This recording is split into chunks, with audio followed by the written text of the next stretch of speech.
Hi everyone. Happy Wednesday. It is a 2 live week. I'm so glad you guys are joining me today for a conversation with the one and only Dr. Okun. I'm going to see if I can get him on the call easily. Let's see.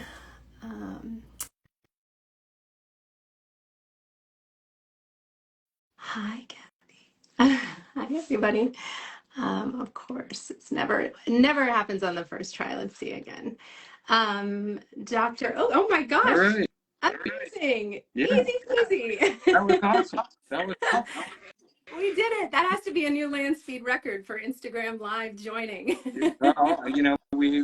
We try to be good, but I have to tell you, I have a few people who are younger than me here that are helping me out. So so it's all good. So Well, it's such a pleasure. I'm so glad you're able to join me today. And I was just about to say, I think everybody who's going to join us today knows who you are, Dr. Hogan. You are like, I called you today on my stories, the Wizard of Oz of Parkinson's, but that's actually not the right analogy because he was a fraud. But I feel like everybody in this space knows you.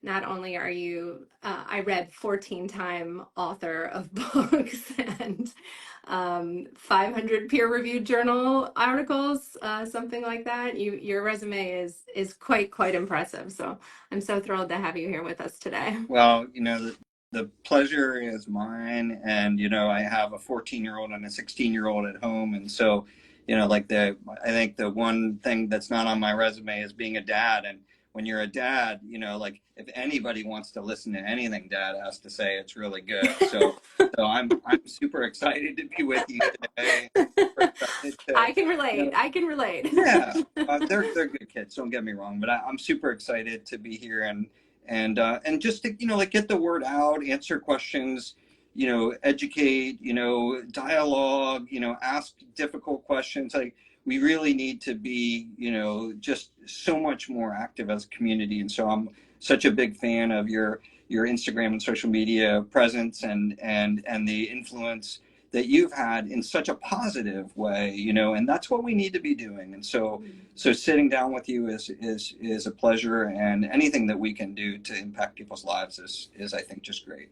Well, I appreciate that. I think yours was one of the first accounts I found when I was diagnosed, and I learned so much. And some of it goes over my head. I'm not going to lie, but Me too, but actually. Me too. So, but I learn so much every time you post. So I appreciate your social media activity as well. So before we dive into all the questions, I asked for people to submit questions, and I got some really great ones that I want to share with you. Before we do that, tell everybody a little bit about your background and how were you always interested in Parkinson's? Did you study neurology generally speaking and then sort of gravitate towards this particular discipline? What led you to it? Was it in your family? yeah. So all great questions, and I think for me, what people may want to know is that my first love is history. I wanted to be a history teacher, and I always say my plan B if I ever get fired is I'm just going to go teach high school history, and I love history.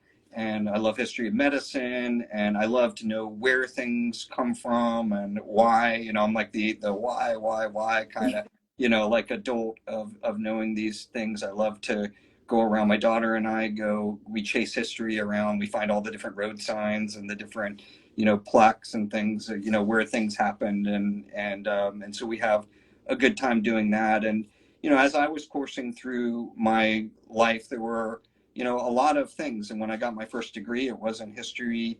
And I was able to take these great courses with all the graduate students. Even as an undergraduate, they let me clep out of all the basic classes, and so I sat with all the great grad students and everything. And at some point, a lot of my professors said, "Hey, Mike, you should think about doing something else, something different. Like I think you could be happier doing other things too." Although I loved history, and I think a lot of people in academics at the time were not like super happy in that field.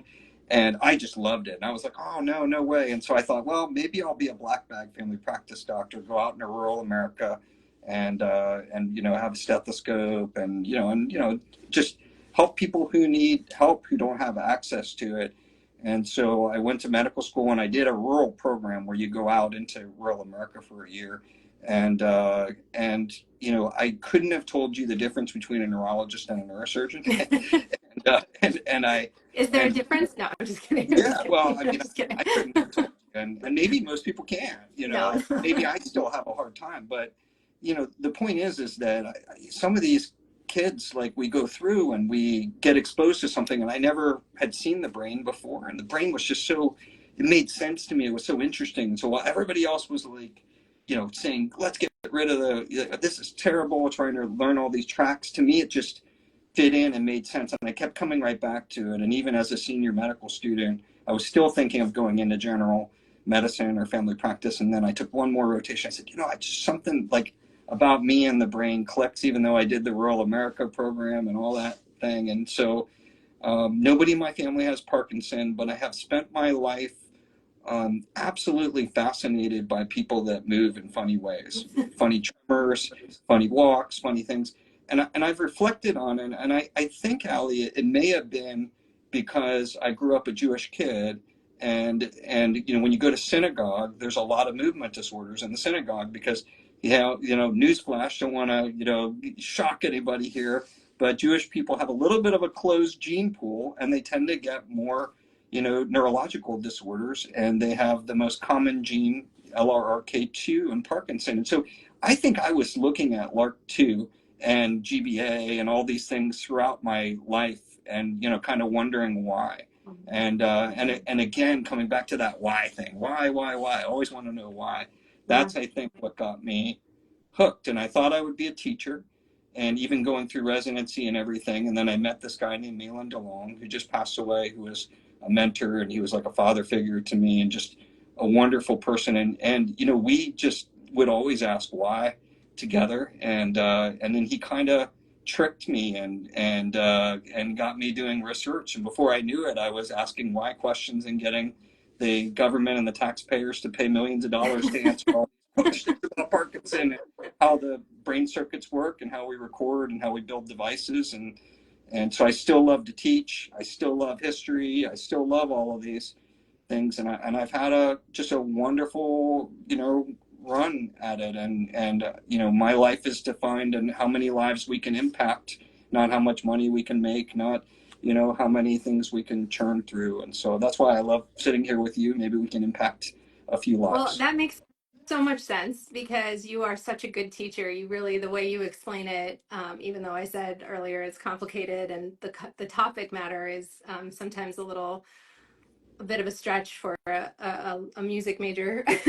um, I think the way you distill that information to us, both those of us living with it, but also the general public, is so important because we don't really get that information very many places, really hard facts about the research and the science and the data. And the way you distill it down makes a lot of sense that you were into teaching, because it feels very much like my father-in-law was a fantastic teacher, and I feel and a scientist as well, and he would explain things in a similar way to you, so that makes a lot of sense. I'm interested to hear your background. Thank you for sharing. Yeah, no, um, I'm happy that somebody wants to listen. So great. yeah. Yeah. Um, one of the things that a couple of different neurologists said to me, I think I might have mentioned, or if you don't know this, I worked in the brain health space for 10 years before I was diagnosed. And so I have a lot of neurologist friends, we'll call them. I don't know if they would call me friends, but I'll call them friends.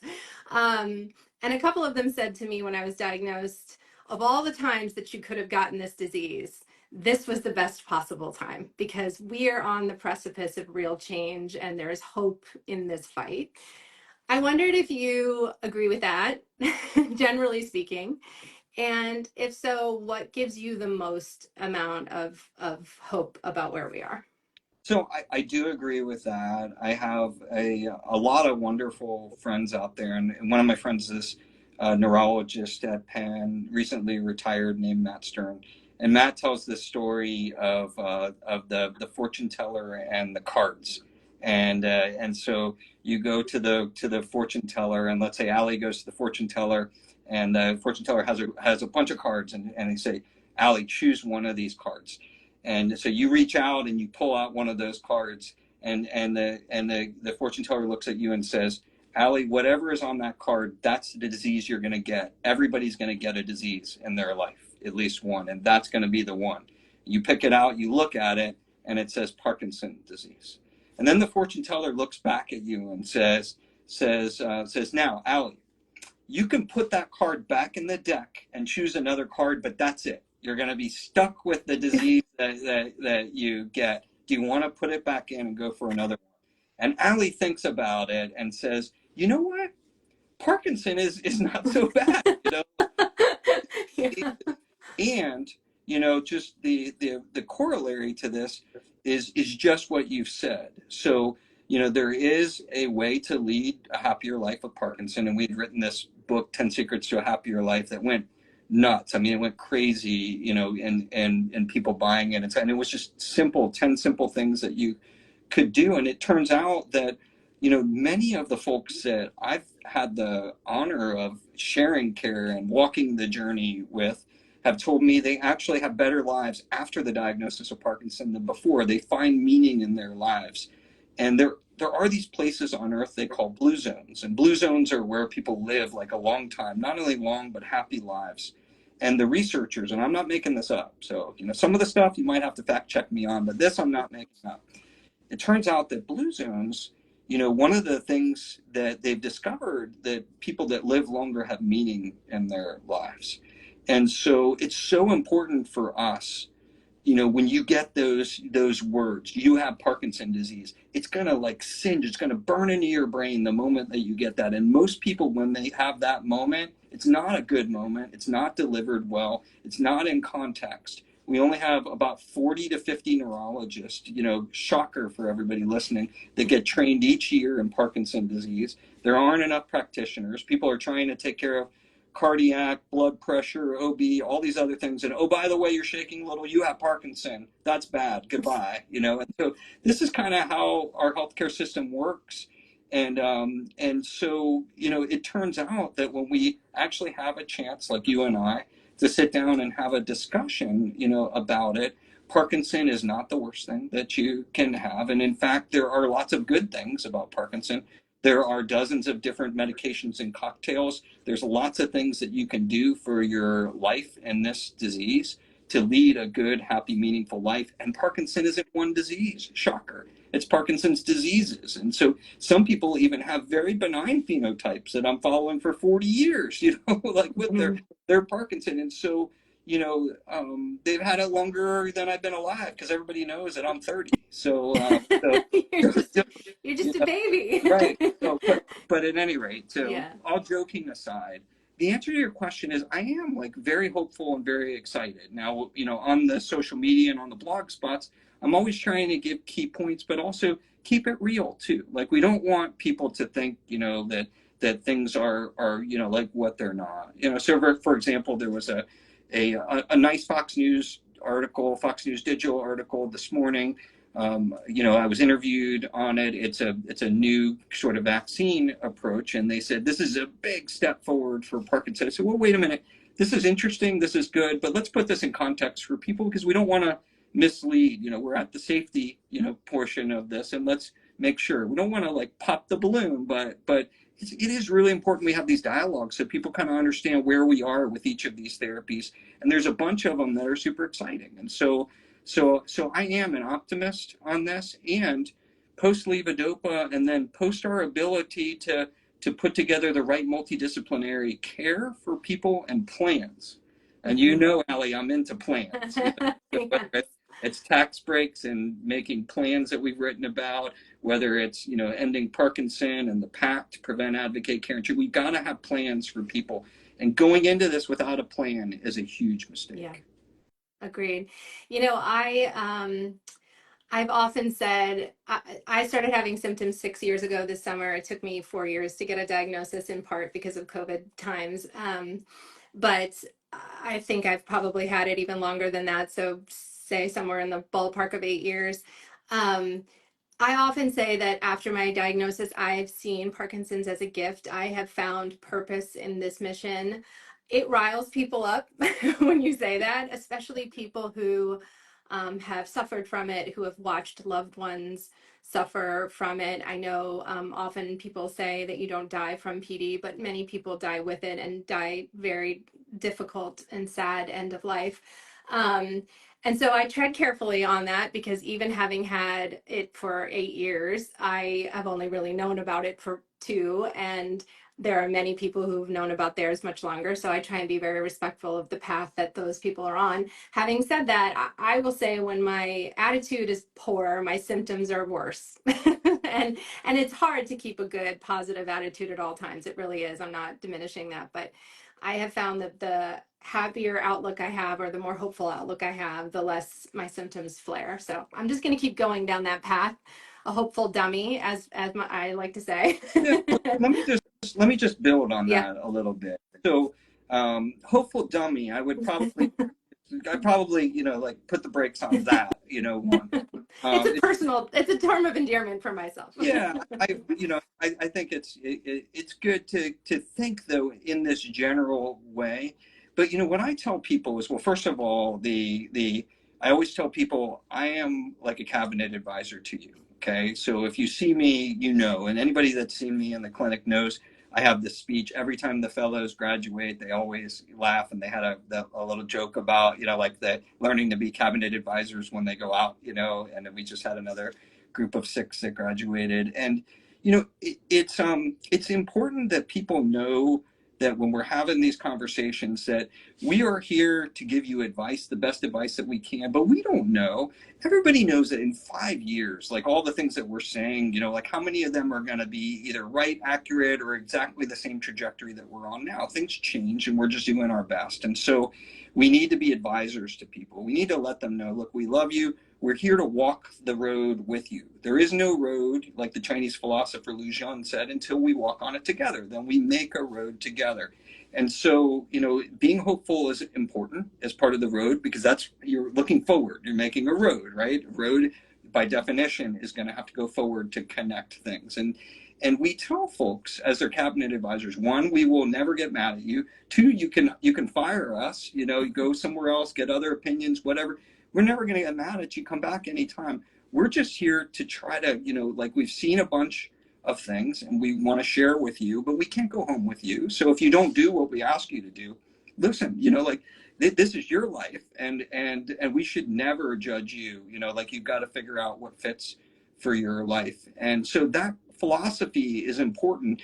And I share that because it leads into the next philosophy, and this may be the wisdom of having practiced now into my 3rd decade, which is I tell people to have Zen with Parkinson. And what do I mean by that? I don't mean like squishiness, like you have to be, squishy and self-help and, and all these, things that can be very powerful for some people, but not for all. What I mean by that is get rid of people that are overly dramatic in your life. Get rid of people that are stressing you out. Live a zenful life. If you sleep better, okay, if you eat better, if you sleep better, if you live better, you take care of yourself better, your Parkinson's symptoms are less, okay? And so stress, anxiety, and sleep deprivation, all drive Parkinson, and you have less reserve with Parkinson. And so if you have like one of these devices, I've got like 3 of them on me. Like if you got one of these devices that will measure your sleep, getting 7 to 9 hours of sleep a night makes a difference, Yeah. because you have a little less reserve with Parkinson. And making sure that you're not depressed. Depression and apathy and demoralization are all common, and letting people know, look, these things are gonna happen in the majority of people, if not everybody at some point during the process. It's okay. And you're also gonna have bad days. And you tell people, look, it's okay, Allie, you can have a bad day. You're allowed to have a bad day, right? Yeah. It's okay. No, I have my fair share and I've posted about them. And I recently really struggled with some depression and anxiety around this and, really felt nervous about coming forward with it. I got a huge response, I think, because so many people share that experience. And my neurologist said, totally normal, totally common. Lots of Parkinson's patients are facing this. We've got a plan to fix it. And so I think it's helpful to know that you're not alone in those situations because you feel very isolated. Um, I wanted to touch on a couple of things you said. So one, in your context as especially a doctor in the rural or studying in rural environments and seeing patients in rural places, one of the things you hear often, and you just said this, there are very few trained neurologists in this specialty, is how people in rural areas or underserved communities don't have access to the top level MDSs in the country. I wonder if you've seen a resurgence in that practice. Is there a concerted effort to improve the numbers of MDS neurologists across the country? Is there anything that we as patients can be doing to help with that? Yeah, so look, I think part of it is that a lot of times we lean out of a problem instead of leaning into it in life, and it's one of the great lessons. We can have a whole hour of all the things I failed, on in my life. Probably a whole day. We could do a symposium, but you learn so much from your failures. And I think it's fair for us to look at things and say, look, we have failed, and that's okay, right? We have failed to get care to the people that need it with Parkinson, not just in the United States, but across the globe as a global thing. We work with the World Health Organization. We've done all these things. Ray Dorsey and I, Boss Blue, we've been, writing books, doing all these things, but we failed, Allie, and it's okay to say that. And so when we talk about getting people access to care, we have to think of new models. Like we can't keep doing the same thing over and over again and ending up with a failure. We've got to think about where the light is, where were the successes, in what we were doing, and how can we get people both the care and also the plan. And I love the plan, and so you'll hear me say that a bunch, both in the office with people when we're talking about things. We wrote a piece about tax breaks. How would I spend the money? If we gave a $6,200 tax credit to people, it would be getting them a plan. But I think it's fantasy for us to continue to believe that we can get a movement disorder specialist for regular care for every person with Parkinson's disease on the planet. Because now, even a couple of weeks ago, the latest numbers in the global health burden of disease study are out again. Parkinson on the top here, okay, than Alzheimer's disease. And so super important to keep that in mind. And so what can we do? Well, one thing is that we have to realize that we have an endangered species called movement disorder specialists, neurology specialists, right? And so what do you do when you have an endangered species, right? So and one of our friends that is a dear friend of ours here in town works on preserving a very famous and important bird that's disappearing, right? And they have to count them, pull them out of the nest and everything like that. We have to do that. We have to and then try to repopulate with some of this. But we also have an advantage in that we can use other parts of the healthcare system. We can use other types of specialists. We can look beyond what we have, and we can solve the problem. The problem has been solved before by philosophers, by scientists, by other people who have said, we have a limited resource here. This is where we need to be, okay? And so I think if we start from a different perspective and we say, we need each person to have a plan. And if each person has the right plan and they're checking in, regularly, maybe we can actually give them better care even without a movement disorder specialist on board all the time for them. And so one of the ideas that we had was, what if the government, what if government systems, were paying in to help people to have a social worker or a liaison or somebody that is checking in every month and making sure that, the plan is adjusted, you have access to personal trainers, to the therapies that you need, to neurologist visits, and then they can get you there when you need to get there. And we overall have a much better idea of what it looks like, what success looks like, and everybody's different in Parkinson. And so, I think, it's Dr. Foote, who I've worked with here a long time, a very, very well-known neurosurgeon, whenever he gets up on the soapbox to talk about these things, and we do a lot of, creating these systems at the Fixel Institute. It's one of the things we're very passionate about is patient-centered, person-centered. The patient's the sun, and we should all revolve around them. But Yeah. we have this dream. He says, I have a dream. It's a Martin Luther King moment. I have a dream, that everybody with Parkinson gets this kind of, like comprehensive care. And so, right now you can come to UF, you can get it at Fixel, but we need to be creating systems, thinking about sharing, exporting ideas so that we don't continue our failures and continue to have the types of discussions we're having now, which is, let's magically solve this by repopulating the endangered species with no money from Medicare, no support from foundations, no things, and little interest of neurologists wanting to spend that number of time with the folks with Parkinson. And so I just think we have to take a serious look in the mirror and not cry about it, but start to think in different ways, because we could do this better. And I think, we're at such a precipice about technology and virtual health, and I've come to know the folks at Synapticure. I'm just a fan, not a paid spokesperson, but who are offering virtual telehealth comprehensive care. So, nutritionists and social counseling, mental health counseling, and MDS all virtually to people who live in cities not like Washington, D.C., where I could pick. I mean, I will say, even though I live in this area with the plentiful neurologists, it was hard for me to find one. I had to get on, I called multiple offices and was on several waiting lists. So anyway, I agree. I think there is work to be done on that, but not despair. Yeah. But okay, a couple other questions, because I want to uphold my promise when I ask for questions to actually ask you the questions. Okay, so one, this is a big one. This kind of goes back to the happy dummy thing for me. All right. But the question is, does Parkinson's always progress? Are there instances where it sort of stays at a humming level for people in their life? Yeah. So, first of all, let me just tell you a story.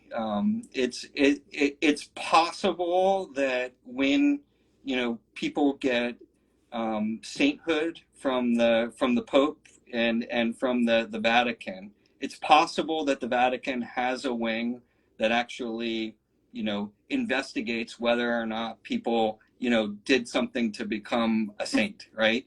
And it's possible. I'm not saying it happened, but it's possible that a number of us might have been contacted. It's possible, okay, to confirm or deny these things. Now, having said that, there was this pope called Pope John Paul II. Pope John Paul II had Parkinson's disease, right? And of course, Pope John Paul II was sainted for having Parkinson. Not for having Parkinson, but he had Parkinson and was sainted. Okay, not for getting Parkinson. Okay, got it. That he couldn't. Okay, but there was another woman who actually cured somebody of Parkinson disease, who was given a saint, was declared a saint by that.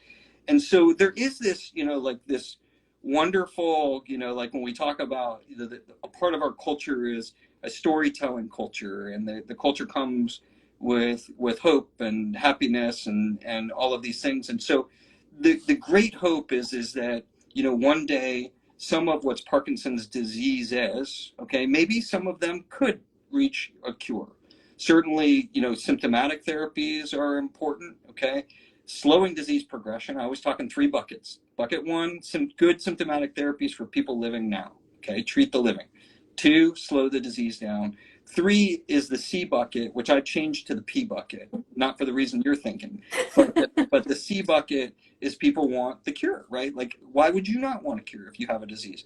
I call it the P bucket because, we're going to move first toward personalization, understanding the individual types of Parkinson and then going after them, directly, whether that ends in something that is, revolutionary and either stops the progression or reverses. We don't know, but we can always hope in that way. It is probable that the nun that achieved sainthood did not cure the person with Parkinson's. Probable that the person didn't have Parkinson or had one of these Parkinson look-alike syndromes, or, as people started to study these diseases, like Michael J. Fox and did the Parkinson Progressive Initiative, we began to learn, and even before that PPMI study, that 20% of the people we were putting into these early studies with Parkinson, with a little bit of tremor, a little bit of this, a little bit of that, you got to get them super early, so you enroll them. 15 or 20% didn't have Parkinson, right? And so I think, here's the message. One, Parkinson is a progressive disorder, so it always progresses. But some of the progressions crawl, okay, really slowly. Some of the progressions are moderate, and some of them go a lot faster. And I was recently part of advising and helping a group of scientists on an AI like project, because everybody does AI. You do AI, everybody does AI, right? Everybody does it now, right? So they're starting to look at these large data sets, about crawlers, people that are going really slow and then moderate and everything, and trying to understand what's different about them. And I think that helps us, because we need to be targeting, and they talk about phenotyping and understanding. But if you have Parkinson today, as a person with Parkinson, you should understand that it is slowly progressive. Like, we don't want to be so overly hopeful that we kind of erase, kind of where we're at. And what we're trying to do is find therapies, like when the GLP-1 New England Journal of Medicine study came out, the Ozempic like drug from France, there was a little bit of a signal for, could it slow even just a little bit? And that's hope. So that's, those are the kinds of things where we are interested in. If you have Parkinson now, or you think you have Parkinson now, and your symptoms are not progressing at all, okay, it is really important to go back to your either physician or advanced practice provider or your nurse and say, I've had this for a few years and it's not doing anything, okay? Because we have to be humble, Allie. And the humbleness of this is we've all made this mistake of diagnosing people with Parkinson, and then it doesn't progress, and they don't actually have Parkinson, okay? And, it happened 15, 20% of the time. That's like 1 in, 6, 1 in 7, people, depending on, the study. And so let's be humble and be sure. So if you're not progressing, okay, then you should have like some sort of test, whether it's a DAT, a DAT scan, a cardiac MIBG scan. If you're in Japan, they use a lot of those. Maybe a skin test or a blood test, and just be sure. Because if you're not progressing at all and things aren't changing over time, you could have a crawler disease, which would be great. Okay. Yeah. Yeah. You'll take that card, right? Yeah. They give you that card, right? Yeah. As someone said, if I had to pick a card, I'd like the eczema card. But if I can't pick the card, then I'll take the crawler card for sure. Right. So that is exactly right. And so that's where these stories come from. And we are a storytelling culture. But like, bottom line, and I always like to say, bottom line for people that have it, if you feel like you're not progressing at all, that could be one of two good things. One, you're crawling, which is good. Or actually, you're not actually optimized, and there's things your doctor could be doing that's a little more aggressive to help other features. Sometimes people aren't doing things because they think if they're going to change their meds, it's going to somehow make them worse long term. That's a myth. Yeah. Okay, you should always be getting the care that you need. I want to touch on that for a second, because I fell squarely into that category when I was diagnosed. The day I was diagnosed, I went online like everybody, and I read, hold off as long as you can. Don't take carbidopa. You don't want to use it. It'll wear off. And there is a ton of fear, I think, amongst the newly diagnosed. One of the most consistent direct message DMs that I get are, should I start? And I never give them advice, because I, again, was a music major, not a doctor, but it's prevalent in the community that people are nervous about starting drugs because they either think it'll wear off, they're terrified of the side effects. For me, I have a very confident and long practicing MDS who assured me that the benefits of it for me would far outweigh the side effects, and that I would get some semblance of my life back and my tremor under control and my ability to write and type and hold things in my right hand. And all of that was true for me. But what do you say to patients who are terrified of starting the drugs because they've read so much online about what's going to happen to them if they do? Yeah. So, well, first of all, the doctors, the scientists call this levodopa phobia. Yeah. Very, very. I learned though, recently actually from social media, from Instagram, and we have lots of conversations on Twitter with persons with disease, and it's great. And actually it was pointed out to me that it's not like super nice and awesome for us to use that term on people. Like for me to go, hey, Allie, you have levodopaphobia. Why you fear? Like why you fear this? Like so the term that the physicians and the scientists are using is a little bit demeaning and derogatory. And I think, and that was pointed out to me by folks like you, that are, and I think that it doesn't help the dialogue when we do that, right? But all the literature is coded from everything, from all the foundations, everything. Having put that aside, again, I'm going to come back to being a cabinet advisor. This is a very difficult conversation for folks because you do read a whole bunch of stuff online, and some of it is good, some of it's bad, some of it'll be different in 5 years. So how do you know what to believe? And so I think it should be a dialogue, and I think we should be cabinet advisors and not tell people what to do. If you were my family member, is what I tell people. This is the advice I would give you. The dopamine story of it being bad, you take dopamine and it's going to kill dopamine cells, is in a dish. That's when they put them onto cells, and they were actually tumor cells from a childhood tumor called neuroblastoma.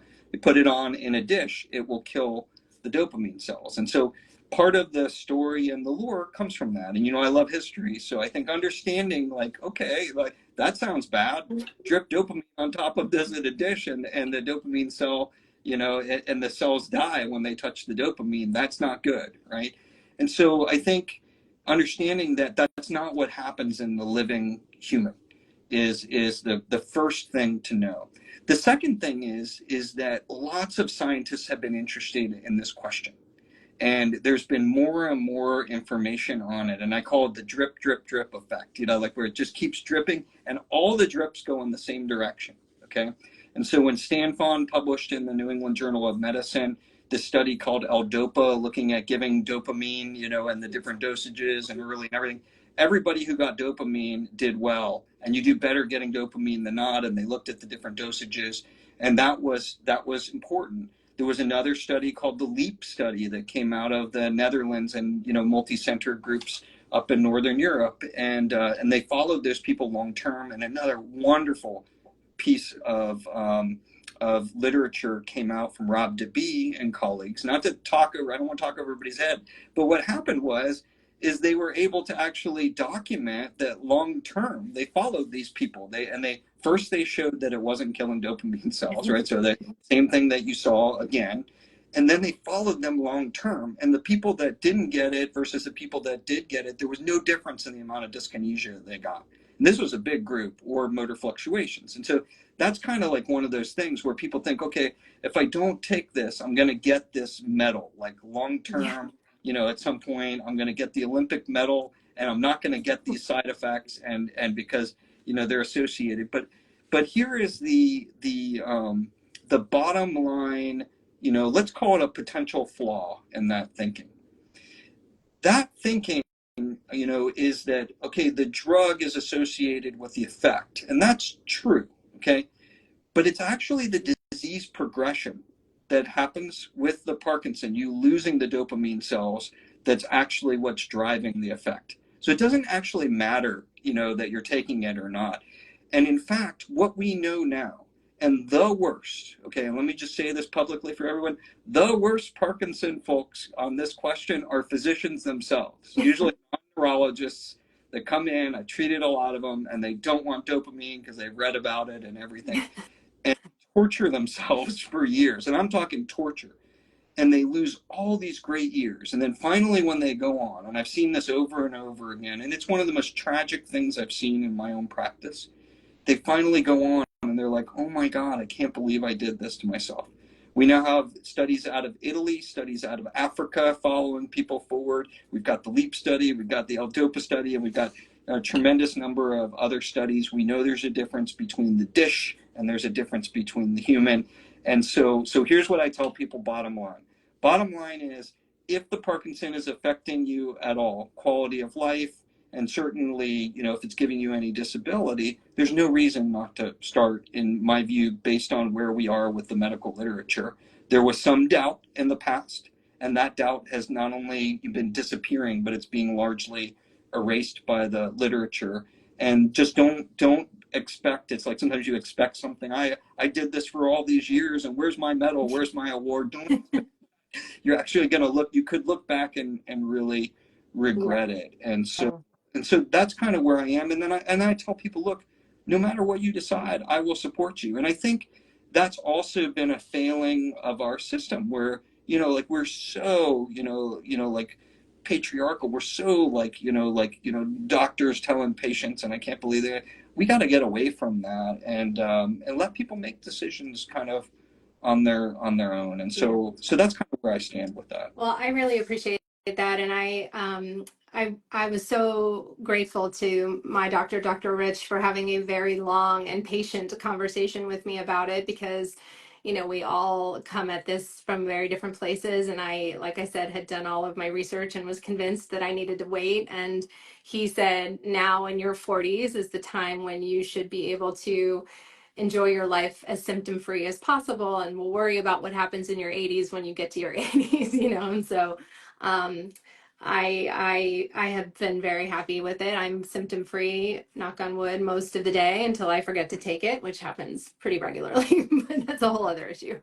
Okay, I have a couple other questions for you, although Dr. Okun and I have already said back and forth that we should do a series, so this will not be our only conversation because there's a million questions here and I could talk to you all day. Yeah, I'll be happy to come back and this is fun. Good. As long as people want to listen, you know, I I'm happy to do it. So People want to listen for sure.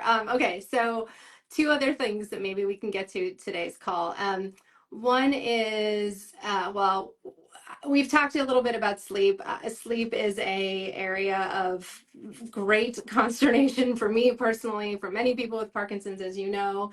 I think I don't know that we're going to be able to solve it on today's call, but I think we all of us who suffer with it feel like when we get the advice or the admonition to say you need 8 hours of sleep, well, like we know, we know right. it's not happening. I think sleep for a lot of us, and I hear this on my page a lot, is probably one of the greatest challenges that we face, especially those of us with young onset. I feel like we're all up in the middle of the night and I've done everything. I know you're not supposed to pick up your phone, but you usually do. But I wonder, are there any studies or anything coming out specific to sleep about Parkinson's?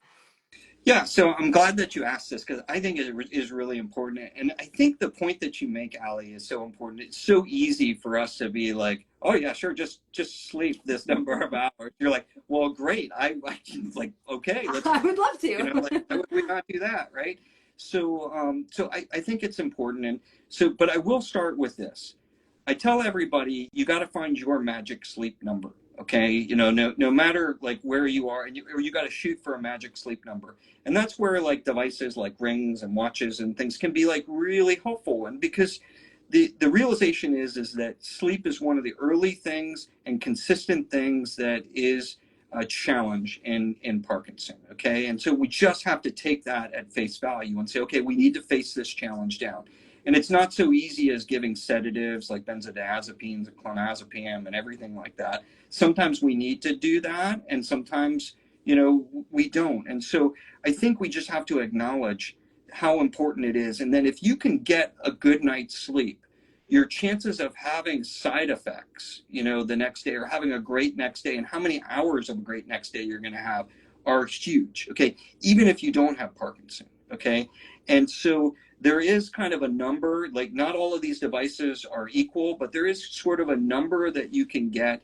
And that's the number comparison of the number of minutes you spend in bed versus the number of minutes that you're sleeping. Okay. And so that, you know, like that should be telling, right? So if you're spending, you know, 9 hours or 8 hours in bed, but you're only sleeping 4, you've got to, you know, you've got to make an improvement, and you've got to go at it with a plan. Okay, so again, I'm going to come back to plan because I like plans. Okay, and plans mean that you plot a trajectory and then you adapt and you keep going after it. Okay, so what is the plan? Okay, that you're going to do? One, If you can monitor it with some sort of sensor, good, because then we'll have some sort of metric that we can work together on. And it's not always clear. Some people will say, well, I slept the whole night, and then you find out you're not sleeping. To be liberal, okay? It's covered on Medicare if you're in the United States. Be liberal if you can get a sleep study, to get a sleep study and just see where you are at baseline, okay? Because there might be something correctable right away, you know, with sleep apnea or other things. 3, look at that medication list, okay? And when and the times that you're taking the medications, and see if there's anything on there that could be affecting the sleep. Like, for example, dopamine agonists tickle the dopamine receptor, very common Parkinson drug. Sometimes when you give them late in the day, and now that they've gone to a lot of extended release agonists, it like, you know, it juices you up. It's like going to Starbucks, you know, and you get that, you know, 3 to 500, or drinking one of these Celsius, you know, drinks, you know, like where you get 3 to 500, milligrams of caffeine, and you go, you're going to sleep, you know, with this. And so important to look at those things, okay? Next, unplug from your electronics, okay, about 1 to 2 hours before bedtime. Next piece of advice that is totally underrated, okay, and so listen to this one, because, you know, I can't say it enough times, okay? What happens in the circadian pattern means like how your biology of your clock is going in your brain. The circadian, the pattern of awake and sleep in the Parkinson brain is off, okay, 1. And once you start taking dopamine, okay, it can knock the circadian pattern back, okay? And so you may not actually be wearing off in the middle of the night enough to get motor symptoms, but it's becoming very clear that the circadian pattern gets disrupted. And so the single best thing when you wake up, and the circadian pattern, and I can tell you from over 20 years, you know, into the 3rd decade doing this, you know, harping on this one thing that so many people tell me, 1, 2 o'clock in the morning, I wake up and I can't get back to sleep. Okay. All right.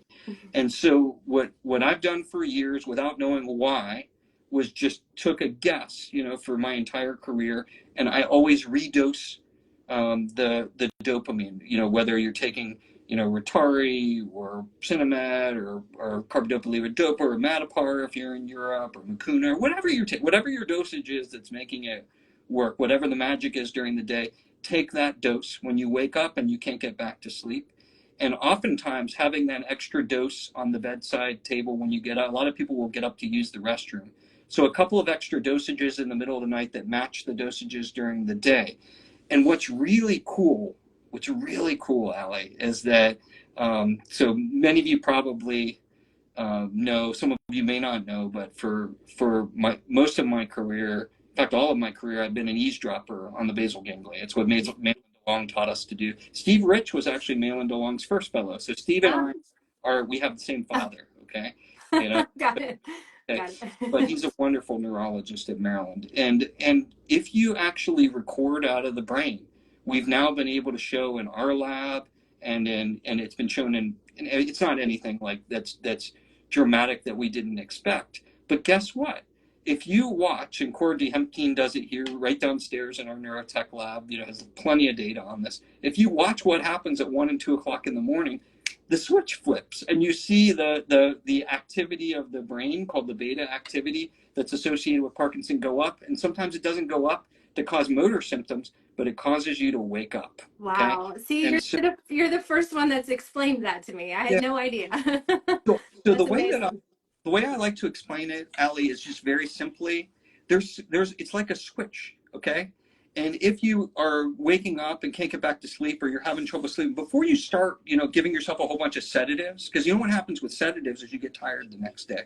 Okay? Yeah, right. Then you can't function through the next day. And so it didn't matter whether you may have slept more, but now you're groggy, right? So you ruined it, right? So, so, you know, like the first step is redosing as you're going to the bathroom and as you're awakening in the middle of the night, and seeing if you can get that. And that works so well for so many people. Working on that sleep study, watching the meds, unplugging from devices, and then also using some meditation techniques. And finally, one thing we've learned from sensors is this really crazy thing, okay, that like, it's not crazy, like makes sense now, but when you sleep, you have a different heart rate, okay, and your heart rate tends to go down when you sleep, and that's your baseline resting heart rate, okay, and that's good. But if you have anything with caffeine, okay, in the afternoon or at night, particularly, it actually raises that resting heart rate. If you have a beer or wine or anything, it raises that up. And so what I say is, because I actually believe people with Parkinson's should be able to drink a little bit of wine and things like that. I feel like we shouldn't be so overly prescriptive and let people live their lives and do it safely. But I always tell my wife, even now, because my ring tells me, "Hey, did you have a drink last night?" The screen comes up, and then you see the resting heart rate comes up, and it picks it up. And so I think that's another area where the sensors can help you a little bit. And I say to my wife, we're going to start drinking in the morning. I'm not a big drinker. We need to start drinking in the morning. I mean, I love a good brunch, so I'm Yeah, here for that. but You're like, shut up, ring. yeah. So caffeine and things also, and really going at it. And going at it means a plan. And a plan means you don't just go to your doctor and say, like, we are gonna, fix your sleep. A plan means we're going to keep going at it. We're going to look at the data. That's where the sensors are helpful. We're going to make sure you're actually sleeping. If we need a sleep expert, we're going to bring in a sleep expert. We're going to do everything that we need to do. Now, last point, if you get to the point where you actually do need to have a sedative, maybe you're acting out your dreams with the REM sleep behavior, it's keeping you and a bed partner apart, and you don't want to be a British couple. Sorry, from the UK. Sorry, that was a bad joke. But if you want to stay in the same bed as your partner, if you're going to take a sedative, always start low dosages with some of the longer acting ones. That's why people choose clonazepam over other things like Valium and other things. So it's longer acting, and you can take tiny dosages, even half a tablet, and you take them after dinner, like at 6 or 7 p.m. So they're worn out of your system. Or even if you use a little bit of a medicine called quetiapine that some people use for psychosis, use it earlier, okay? Because you're going to have to get it out of your system so that it's not going to make you tired the next day. Because what we need for you to do is have as many hours. One thing is having good on time in Parkinson. Another thing is just having quality time where you feel like your brain is completely connected and you have a little less reserve than a normal person. And so move those dosages. If you're doing it, talk to your doctor about moving them earlier with dinner or just after dinner so they wear out of your system. I think the biggest takeaway from what you just said to me, besides all of the really fabulous information, though, is that when you can't sleep, you often feel like you have done something like you have failed. Like I often wake up thinking, damn it, like I did it again to myself. The lights are out, the room is freezing cold, I wasn't on my phone, and you wake up anyway and you feel like a failure. And so knowing that like this is biological or neurological helps, because it sort of takes the guilt, and like that's just a whole other layer of like, what did I do wrong? Well, So. and I'll just add to that, and dogpile onto that a bit, and just that for me and my wife and several of our friends, we have like a group, and we share our scores, and it's a little bit competitive. Although we're about to kick my wife out, who's also she got her degree in violin performance, so she's way smarter than me, and so back to the music. But we're going to kick her out because she always gets 90 pluses and all of yeah. My husband drives me nuts because he literally will lie down and be asleep in 2 seconds and sleep all night long and never move. I mean, it's maddening.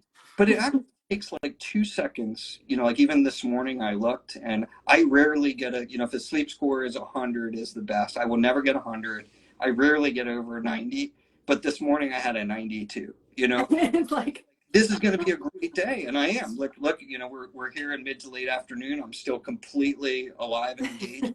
But if I get like a 40, so we were watching baseball the other night because I just can't get over not watching baseball, and so a Yankee fan, clearly. Yeah, so my dad sold peanuts at Yankee Stadium and during Negro League games, and so but I'm a faithful, love baseball, and so you have to sometimes stay up late to watch it. So I was watching the College World Series the other night, and the next day you get up and you're wrecked, and you look at your score and you can see. But every day it's become part of my routine that I see my scores, my exercise scores, which is important for Parkinson too, my readiness scores, and my sleep scores. And it sort of sets me off to say, okay, you know what, today I need to take it easy, or my device says, and I'm saying, shut up, ring, like you said, it says, you were drinking last night, like, because you didn't sleep well. Yeah, But there has to be a way to turn that off, right? Like, these things, but also meditations are big, and we're understanding, there's pink noise and brown noise and purple noise, and so this isn't snake oil anymore. We're starting to understand that you can relax, and that's why you disconnecting from devices, and when you keep with the devices and a pair of headphones at night, listening to these meditations that help people to sleep, you got to do it for a while and get into it. You can actually bring that basal heart rate down, which is part of meditation we talk about. Get rid of your caffeine, get rid of your device, and you will sleep better. And so there's things I think that people can work on that we found successful. But it's a plan, it's a process. It's not a overnight. But that light switch in the middle of the night, if you got to turn that switch down by redosing. yeah, I like that idea. Well, I have 12 other questions, but we're out of time.